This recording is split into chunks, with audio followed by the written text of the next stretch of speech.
Oui, bonjour, bienvenue dans cette nouvelle vidéo. Écoute, je vais reprendre cette démonstration que j'ai commencé dans la vidéo précédente. Je n'avais pas terminé, donc on va voir un deuxième point aujourd'hui. Je vais juste résumer rapidement ce qu'on a vu dans la vidéo précédente. Donc il y avait un postulat de base, comme dans toute démonstration. Je disais que tout homme recherche le bonheur. Ça, c'est le postulat de base. Si tu es d'accord avec moi, après j'ai essayé de te démontrer que pour être heureux, il faut aimer le monde. Il faut s'aimer soi et il faut aimer le monde. Ensuite, j'ai essayé de te montrer que c'est l'émerveillement qui est à la source de cet amour du monde. Et j'ai essayé de te montrer aussi que cet émerveillement, en fait, il est immédiat quand on regarde le monde tel qu'il est. Parce que la création, c'est une force merveilleuse. Le monde est vraiment merveilleux. C'est juste notre perception qui peut changer au fur et à mesure avec le temps. Mais si on regarde le monde tel qu'il est, il est vraiment merveilleux. Donc aujourd'hui, je vais continuer avec un deuxième point.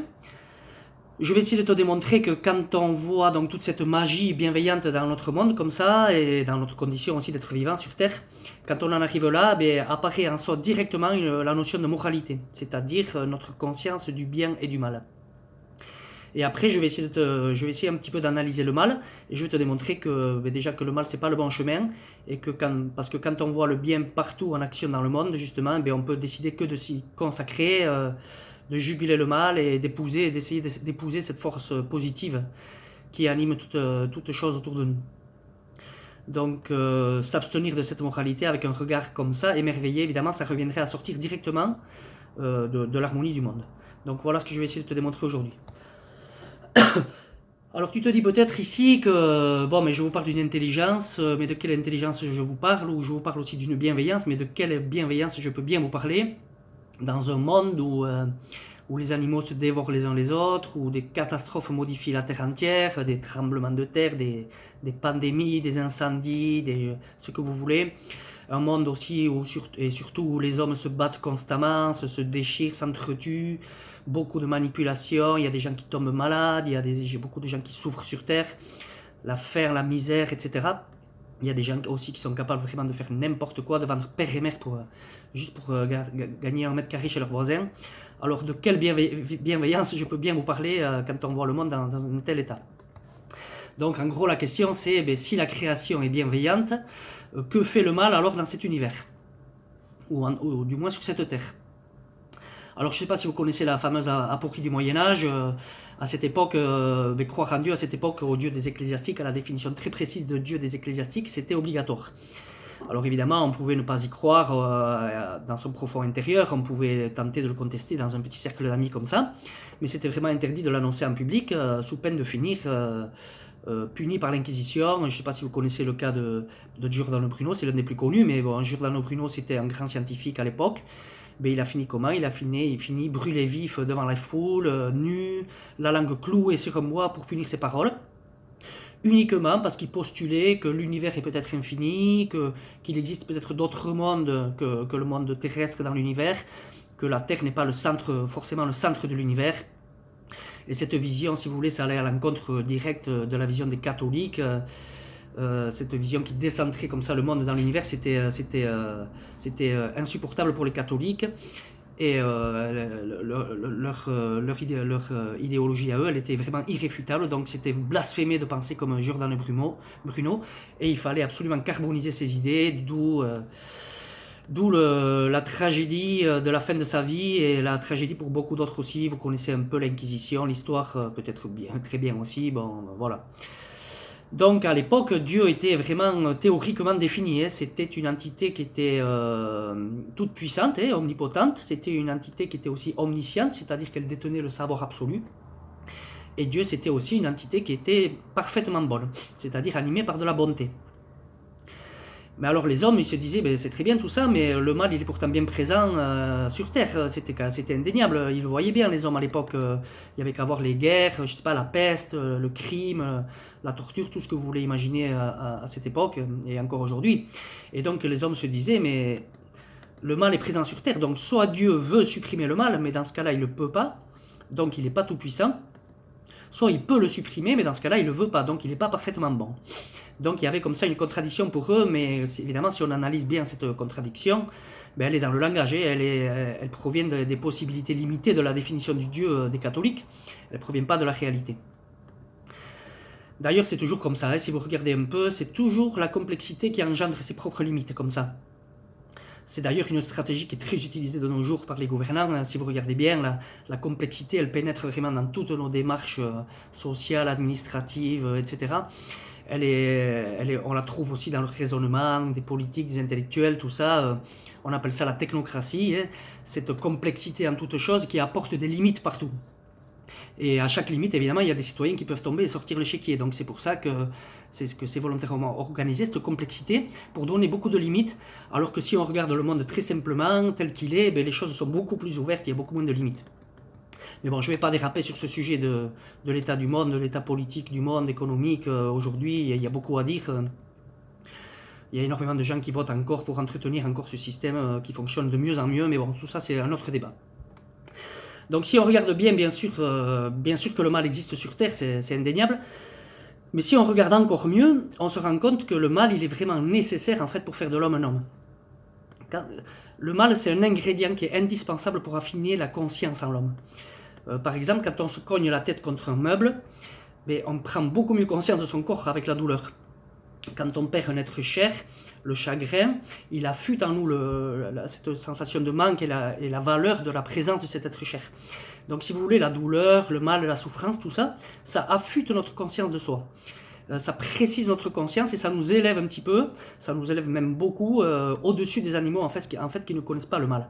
Mais ça, on va le voir un peu plus loin. Donc le mal, il nous élève en se faisant refuser justement, comme on évite de se cogner la tête ou de perdre un être cher. Et plus on augmente l'acuité de sa conscience, moins on a envie de produire du mal. On verra après que c'est justement ce choix de l'homme entre le bien et le mal, évidemment, qui lui donne sa liberté et qui lui donne la possibilité d'être véritablement heureux. Donc si on regarde bien le monde, on prend conscience de son aspect, si on prend conscience de cet aspect vraiment merveilleux dans le monde, on se rend compte que tout le mal vient de l'ego, c'est-à-dire de l'homme. Le mal, il n'existe pas dans la nature. Il est toujours gratuit ou au service de soi seul, de son petit groupe éventuellement. Il provient toujours d'un sentiment d'injustice, le mal, d'un manque d'amour de soi. Dans la nature, rien n'est gratuit, tout a une valeur, les animaux ne se jugent pas non plus, ils n'ont pas conscience de soi. Il n'y a rien qui est au service d'une créature isolée dans la nature, si vous regardez bien, tout se partage. Il n'y a pas d'injustice dans la nature, c'est notre lecture de la nature qui voit parfois de l'injustice comme ça, mais si on regarde mieux, ça finit toujours par s'équilibrer. Quand un animal tue un autre animal ou qu'il le dévore, c'est pour se nourrir, éventuellement pour se défendre. Mais il le fait toujours pour survivre, jamais gratuitement, jamais pour son plaisir seul. Et chez l'homme, alors que chez l'homme, si vous regardez, c'est vraiment très très différent.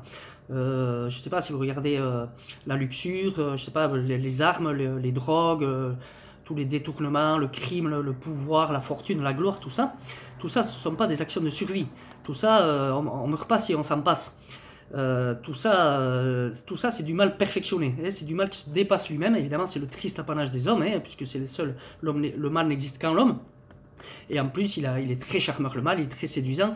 Donc il y a beaucoup d'hommes qui cèdent au charme facile du mal, là où il devrait justement grandir en l'évitant. Et c'est ça justement qui nous donne cette supériorité sur les animaux. Et en plus, tout ça, c'est vraiment une illusion, si on regarde bien, parce que évidemment, c'est pas les autres qui sont nos ennemis, c'est pas les autres qu'il faut détruire, mais c'est vraiment le mal en soi. Et ça, c'est très intéressant aussi. Donc selon le regard du sage, la création, elle aurait déposé le mal dans l'homme seul, pour en faire justement une entité responsable, autonome comme les animaux, mais supérieure un peu par sa victoire justement sur le mal. Au niveau de l'évolution, pour un sage, l'homme, il est à un degré supérieur des animaux, hein, même s'il ne le semble pas toujours dans sa façon d'agir, c'est sûr. Mais évidemment, c'est beaucoup plus facile d'agir méchamment que de faire preuve de bonté. Mais il y a vraiment un passage, il y a un petit saut entre les animaux et l'homme qui se joue au niveau de la moralité et du choix de la moralité et de la responsabilité. Alors le mal, bon, évidemment, le mal, c'est vraiment, ça nous accompagne toujours, hein, jusqu'à notre dernier souffle. Le mal, il marche toujours à côté de nous, hein, il est toujours très là, prêt à surgir, s'il n'est pas déjà le roi de la scène. Et c'est évidemment très difficile de se débarrasser du mal, hein. C'est un véritable défi pour les hommes, et c'est très intéressant, c'est ça justement qui va, encore une fois, faire notre valeur d'homme. Je ne sais pas si vous connaissez le dicton qui dit il faut des décennies pour se construire une sagesse, et en une seconde, le mal peut tout reprendre. Et évidemment, il faut rester très très vigilant. Tous les grands sages parlent de la vigilance. Et évidemment, il faut toujours rester vigilant.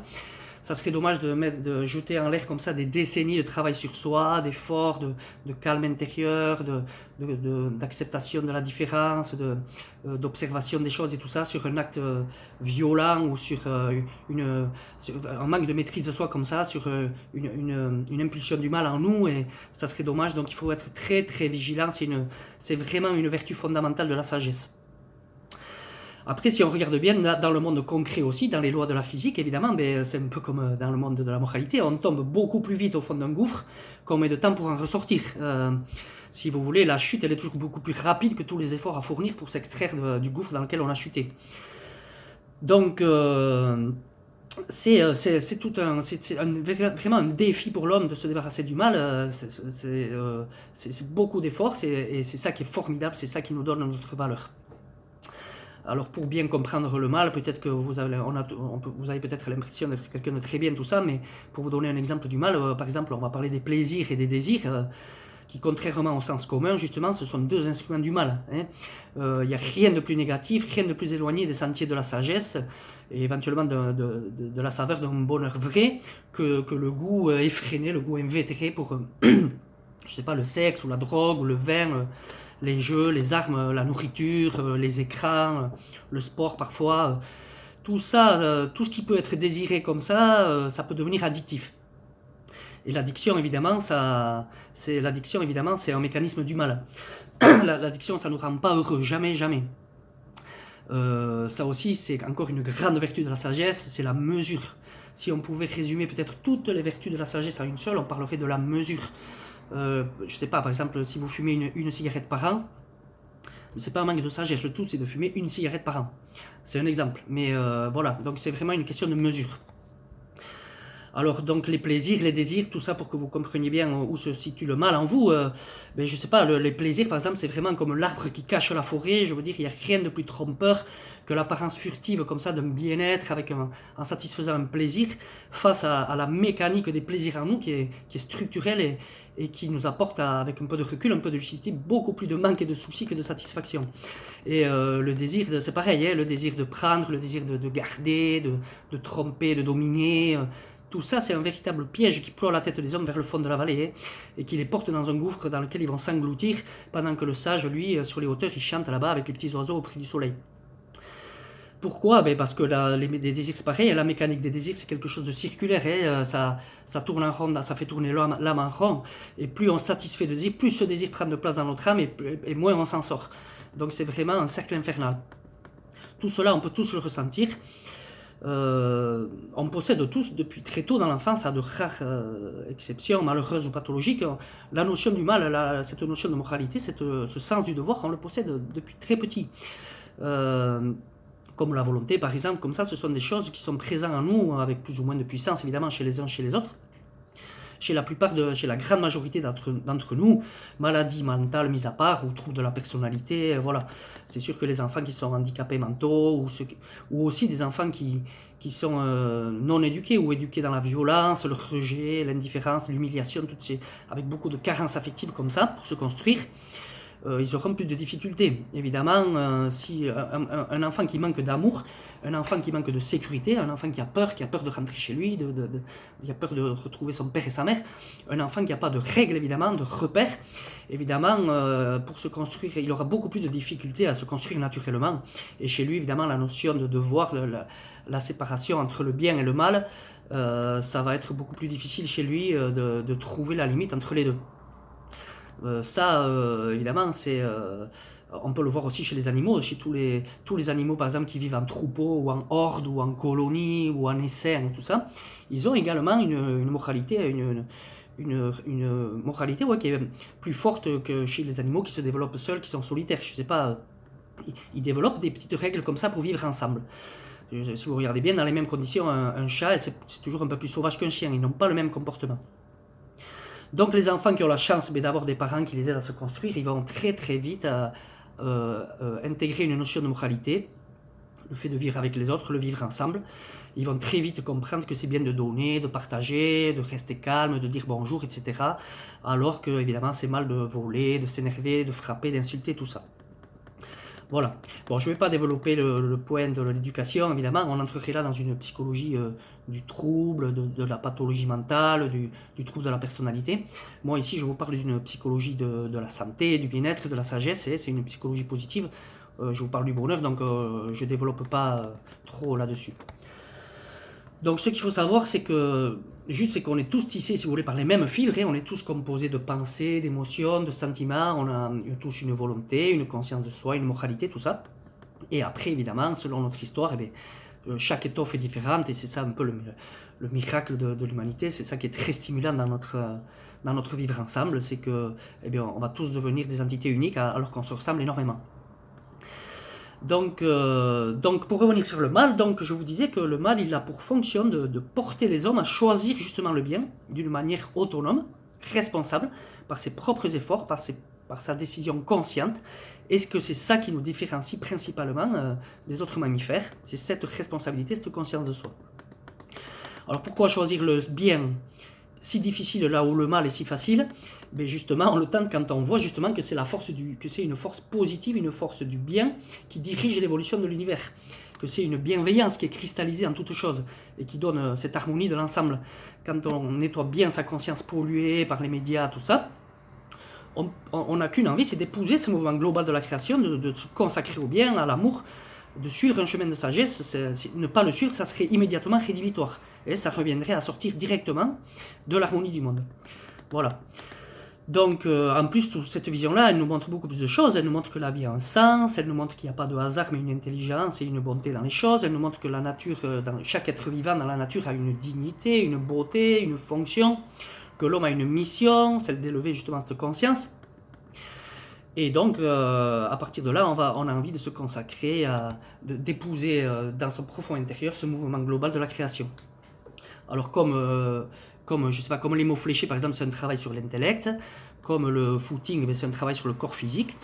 Et bien, le travail de cette sagesse, c'est le travail du bonheur, hein, c'est un travail sur la conscience. Et il faut bien comprendre que si vous voulez prendre le chemin des grands sages ou éveiller votre âme à un bonheur vrai, il vous faudra nécessairement travailler sur votre conscience de soi et votre conscience des choses. Alors, je ne vais pas m'éterniser, mais il y a deux voies comme ça pour travailler la conscience. Il y a la voie mystique qui remonte la conscience de soi, et il y a la voie contemplative qui étend notre conscience du monde. Bon, voilà. Donc ici de quoi je vous parle? Je vous parle d'une moralité maintenant. Alors, qu'est-ce que la moralité?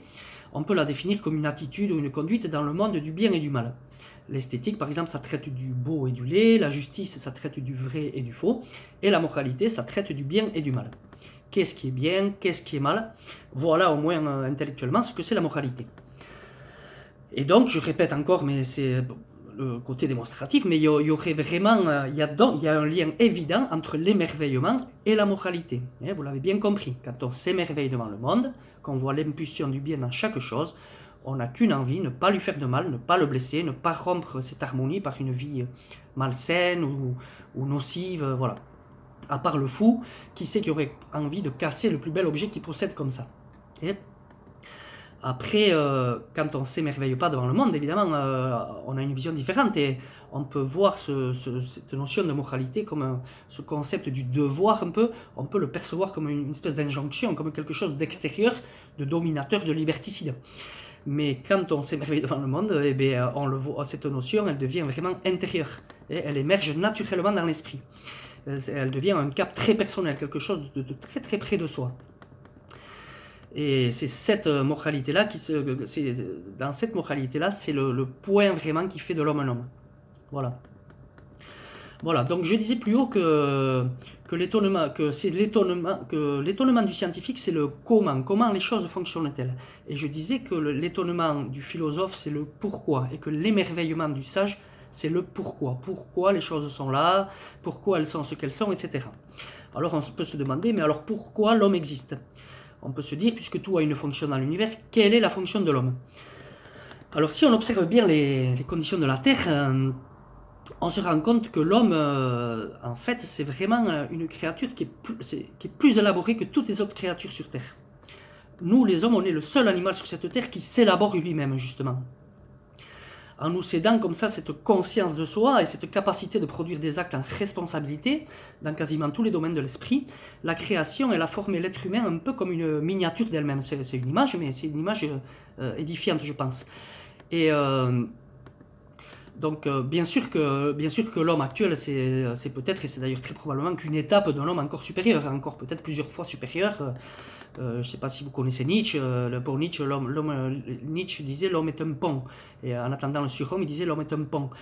Et bien sûr aussi que la Terre, c'est pas le centre de l'univers, qu'il existe d'autres planètes, qu'il y a d'autres entités vivantes et autonomes dans l'univers. C'est évident, ça serait très très prétentieux de se croire les seuls comme ça dans l'univers, comme un grain de sable qui prendrait la Terre de haut. Pardon. Et mais nous, ici et maintenant, en tout cas, on est des hommes. Moi, je vous parle, toi, tu m'écoutes, on est des hommes. Et on est sur cette terre, et bien, on est le seul animal qui s'élabore lui-même. Au niveau individuel, on crée notre vie, on entreprend, on organise notre vie. Là où les animaux, ils vivent simplement le moment présent, sans la notion du futur. Et au niveau collectif aussi, on a l'histoire, le progrès. Bon, le progrès, évidemment, je ne sais pas si vous regardez par exemple l'agriculture, le progrès, c'est vraiment une catastrophique régression, mais on voit les choses comme elles sont ou pas, mais on appelle ça un progrès. Bon, disons que ce je veux dire par là, c'est qu'on a une aventure collective et qu'on élabore nous-mêmes notre aventure collective, l'entreprise et tout ça. Donc ça serait... donc on a des attributs supplémentaires. Ça serait pour se refléter exactement telle qu'elle est, que la création nous aurait donné à nous seuls ici sur Terre, l'espèce humaine, cet attribut supplémentaire de s'élaborer soi-même, individuellement et collectivement.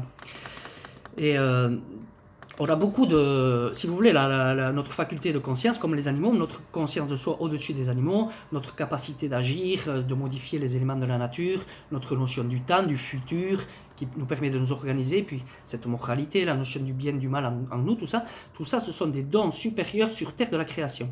Et on en est les dépositaires. Et si on observe bien cette création, si on l'épouse vraiment avec son âme, avec son cœur, alors on se rend compte que la force suprême de tout cet édifice divin, la force originelle, la force centrale de toute cette création, en fait, qui peut résumer toutes les autres forces dont je vous ai parlé, eh bien, c'est la force de l'amour. Voilà, c'est pour ça que tous les sages parlent de l'amour. Hein. Si vous achetez un livre à la FNAC, au rayon spiritualité, un livre écrit par un sage qui ne parle pas d'amour, ce n'est pas un livre écrit par un sage. Ça serait comme un livre sur la création qui ne parle pas de la vie. C'est impossible de ne pas parler d'amour quand on a conscience de ce qu'est le chemin de la sagesse. L'amour, c'est vraiment la force qui résume la totalité des autres forces. Et en plus, l'amour, on peut l'observer, on peut le visualiser, on peut le mesurer, puisqu'on peut faire preuve d'amour entre nous. Je ne vous parle pas de l'amour éros, de la sexualité, tout ça. Je ne vous parle pas de l'amour filia, de l'amitié, tout ça. Je vous parle de l'amour de toute chose, cet amour dont je vous parle au début, cet amour désintéressé des choses, cet amour inconditionnel, cet amour-là, l'amour du monde, l'amour de son prochain, l'amour de tout ce qui se passe.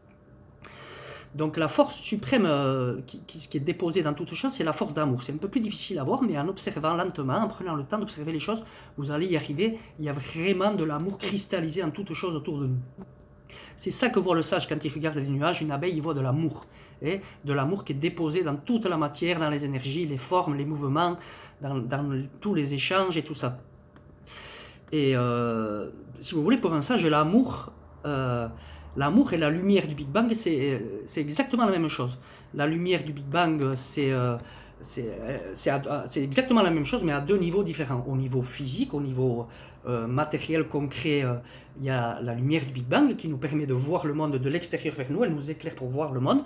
Et du point de vue intérieur, dans le monde spirituel, on a l'amour qui nous permet aussi de voir le monde de l'intérieur vers l'extérieur. Plus on développe d'amour en soi, mieux on voit le monde comme il est. Donc il y a beaucoup de sages, il y a beaucoup de philosophes qui ont comparé notre âme comme ça à un soleil, c'est une très belle image, et c'est une image aussi qui est assez édifiante, c'est une très bonne comparaison. Donc toute la matière est une cristallisation de cet amour originel, et on peut dire que l'amour il existe vraiment avant la formation des galaxies, bien avant toutes les autres forces, et il préside toutes les forces qui ont élaboré la création et l'être humain. Un sage savoir de l'amour partout, dans tout ce qui existe, dans la circulation sanguine, la constitution des artères, du cœur, du sang, mais aussi dans la formation des galaxies, la révolution des planètes, dans la sélection naturelle, dans tout ce qui se passe autour de nous, l'éclosion d'un œuf, la forme d'une fleur, la fidélité d'un chien, le regard d'un enfant. Tout ça, c'est rempli d'amour quand on a le regard, une conscience pure. Et c'est pour ça que le sage, tous les matins, il commence toujours sa journée. Les plus grands sages, tous les sages en ont parlé aussi à un moment donné ou à un autre. Un sage, ça commence sa journée en remerciant, en remerciant tous les matins le soleil, la vie, ce que vous voulez, Dieu, ce que vous avez envie. Mais cette intelligence supérieure, on la remercie tous les matins de nous donner une nouvelle journée à vivre. Et après, on se conditionne dès le matin. On se dit, voilà, j'espère qu'aujourd'hui, je vais être le plus bon, le plus animé de bonté possible, le plus heureux, que je vais rester calme, que je vais écouter mon prochain, etc. On se conditionne le matin comme ça, pour être bon et heureux, pour être fort et sain, pour remercier ce grand mouvement de la création de nous faire appartenir, de nous avoir pris en lui. Voilà, donc avec une vision comme celle-là, toutes les quand on s'émerveille devant les choses avant de voir toutes les injustices et les horreurs du monde qui sont bien présentes, on en a parlé, mais chaque jour, ça devient comme un cadeau de Noël, vraiment, je sais pas, même si vous avez, je sais pas moi, un rendez-vous aux impôts, apparemment comme ça une étape un petit peu fastidieuse, un peu pénible, mais pas du tout, vous y allez, c'est l'occasion de transporter votre amour, vous allez aux impôts, l'agent des impôts sera peut-être quelqu'un de formidable, sur la route vous allez peut-être croiser un petit enfant ou quoi qui va vous donner une révélation comme ça, donc chaque jour vraiment c'est l'occasion de transporter son amour comme ça partout. Et il faut bien comprendre que pour un sage, même un champ de bataille, malgré l'horreur de ce qui se déroule, malgré tout le chagrin que ça peut évoquer en lui, ça lui évoque aussi beaucoup d'amour. Il y a là des hommes, des formes, des mouvements, des ombres, des sons, des couleurs, des reflets, tout ça. Tout ça, c'est cristallisé, c'est fabriqué par de l'amour. Le sage, quand il voit ça, il ne peut plus se passer de le voir. Il le voit vraiment partout.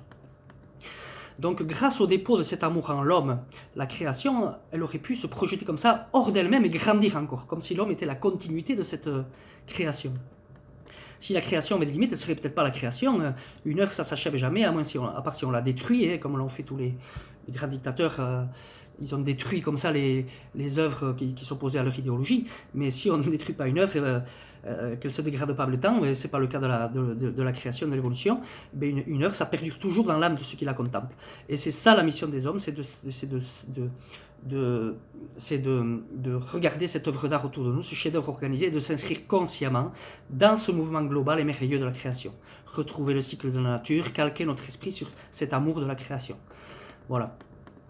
Et c'est ça notre responsabilité, encore une fois, c'est vraiment un concept très très important qui nous rend un petit peu, qui fait de l'homme un homme et qui nous place un petit peu au-dessus des animaux.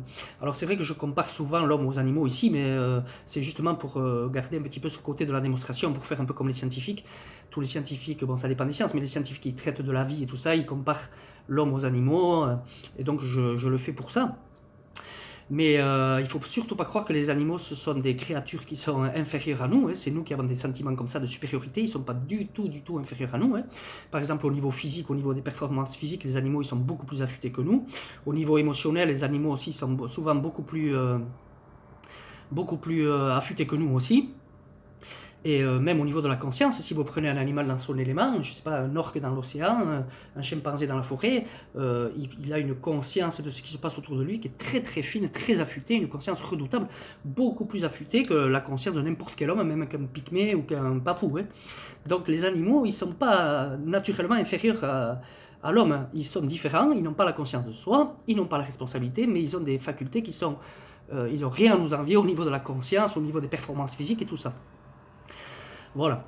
Donc les animaux, si vous voulez, au lieu d'avoir la conscience de soi, ce qu'ils ont, eux, c'est un instinct, c'est l'instinct de survie et l'instinct d'espèce, c'est couplé en eux, c'est un peu le même.